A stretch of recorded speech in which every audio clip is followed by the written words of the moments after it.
ये क्या हुआ पश्चिम बंगाल में? अब तृणमूल कांग्रेस की जगह सीधे कांग्रेस आ गई है और भारतीय जनता पार्टी के टक्कर में अब कांग्रेस का हाथ छाप का पंजा दिखाई पड़ रहा है।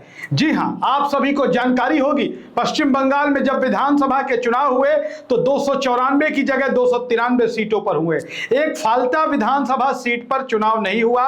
चुनाव में गड़बड़ी की आशंका को देखते हुए चुनाव आयोग ने उस सीट पर चुनाव को रोक दिया। जहांगीर खान उस सीट से उम्मीदवार थे और कहा जा रहा था कि जहांगीर खान उस इलाके के मजबूत नेता थे। जहांगीर खान को तृणमूल कांग्रेस ने अपना प्रत्याशी बनाया था और अब उन्होंने अपना नाम वापस ले लिया है।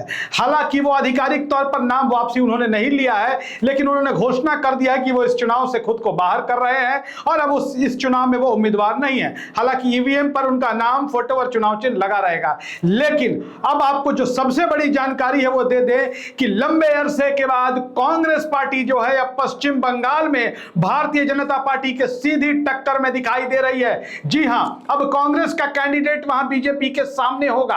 भारतीय जनता पार्टी की सरकार पश्चिम बंगाल में आ चुकी है और भारतीय जनता पार्टी की सरकार के जो नए सरकार के जो फैसले हैं उसको लेकर तरह तरह की बातें लोगों के मन में आ रही है। कई लोग इसकी सराहना कर रहे हैं, कई लोग खिलाफत कर रहे हैं। दरअसल पश्चिम बंगाल के लोगों ने अभी भारतीय जनता पार्टी का शासन देखा नहीं है, उनके शासन करने के तरीके को समझा परखा नहीं है, इसीलिए कई लोग अभी जो है भक्ति में लीन है। लेकिन वो वक्त भी आएगा जब भारतीय जनता पार्टी के शासन की पोल वहां खुलेगी। लेकिन आज की तारीख में स्थिति यह है कि फाल्टा विधानसभा सीट पर अब कांग्रेस और भाजपा में सीधी टक्कर होने वाली है। कांग्रेस के उम्मीदवार हैं अब्दुल रज्जाक मुल्ला जो मैदान में हैं। टीएमसी के उम्मीदवार जहांगीर खान ने अपने चुनाव से हटने की घोषणा कर दी है। लेकिन यह मत भूलिए कि कांग्रेस का उम्मीदवार अभी भी वहां मैदान में है, अब्दुल रज्जाक मुल्ला। हम आपको बता दें कि भारतीय जनता पार्टी से दिबांशु पांडा वहां मैदान में है, कांग्रेस से अब्दुल रज्जाक मुल्ला वहां मैदान में है, सीपीआईएम से शंभू कुर्मी ये वहां पर चुनाव लड़ रहे हैं। आपको बता दें कि अब्दुल रज्जाक मुल्ला कोई नए नेता नहीं है, वो इस इलाके के जाने माने और बड़े प्रतिष्ठित नेता है, साफ सुथरी छवि के हैं, लगातार जनता के बीच बने रहते हैं। और 2021 में भी जब इसी फाल्टा विधानसभा सीट पर काफी गड़बड़ी की खबरें आ रही थी, उस वक्त भी अब्दुल रज्जाक मुल्ला मैदान में थे, वो कांग्रेस के टिकट पर चुनाव लड़ रहे थे। अगर पिछले विधानसभा चुनाव की बात कर ले 2021 की, तो टीएमसी के शंकर कुमार नस्कर उन्हें 1,17,000 वोट मिले थे। बीजेपी के विधान पारुई को 76,405 वोट मिले थे। विधान पारुई पहले सीपीआईएम में थे, वो उसके बाद बीजेपी में चले गए। कांग्रेस के अब्दुल रज्जाक मुल्ला भी उस वक्त मैदान में थे जिन्हें 7,452 वोट मिले थे।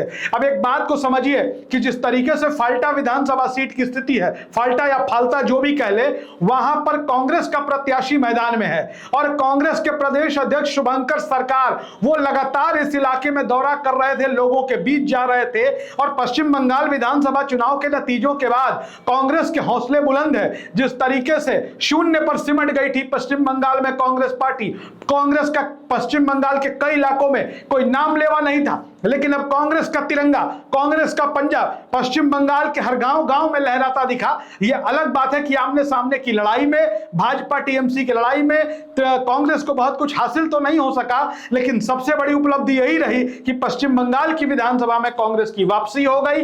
2 विधायक कांग्रेस के जीत कर आए। और अब एक बात को समझ लीजिए कि जिस तरीके से टीएमसी के उम्मीदवार ने नामांकन वापस लिया है, अब कांग्रेस वहां बीजेपी से सीधी लड़ाई में आ गई है। अब्दुल रज्जाक मुल्ला के पक्ष में हम फिर से बता दें, आप उनके सोशल मीडिया हैंडल्स को खोल के देखिए, लगातार कांग्रेस के प्रदेश अध्यक्ष शुभंकर सरकार अब्दुल रज्जाक मुल्ला कांग्रेस उम्मीदवार के पक्ष में प्रचार प्रसार कर रहे थे, लोगों के बीच जा रहे थे और प्रचार की जो रणनीति होती है उसको अपना रहे थे। और अभी जो बंगाल की बीजेपी सरकार है और केंद्र की बीजेपी सरकार है, दोनों पर निरंतर कांग्रेस हमला कर रही थी, उनकी नीतियों पर, उनके कार्यक्रम को लेकर। और अब तो अब्दुल रज्जाक मुल्ला ने बाकायदा वीडियो जारी कर अपील भी कर दिया है कि अब मैं ही मैदान में हूं, तो अब जिन लोगों को भारतीय जनता पार्टी पसंद आ रही है फाल्टा विधानसभा सीट में, वो भारतीय जनता पार्टी को वोट देंगे।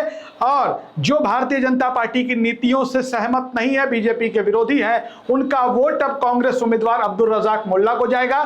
चुनाव के नतीजे चाहे जो भी हों, आपको बता दें कि 21 तारीख को मतदान होना है, 24 तारीख को गिनती होगी और यकीन मानिए लड़ाई में जीत हार चाहे जिसकी हो जाए, लड़ाई कांग्रेस और भाजपा की पश्चिम बंगाल में खड़ी हो गई है और यह एक नई राजनीतिक शुरुआत है।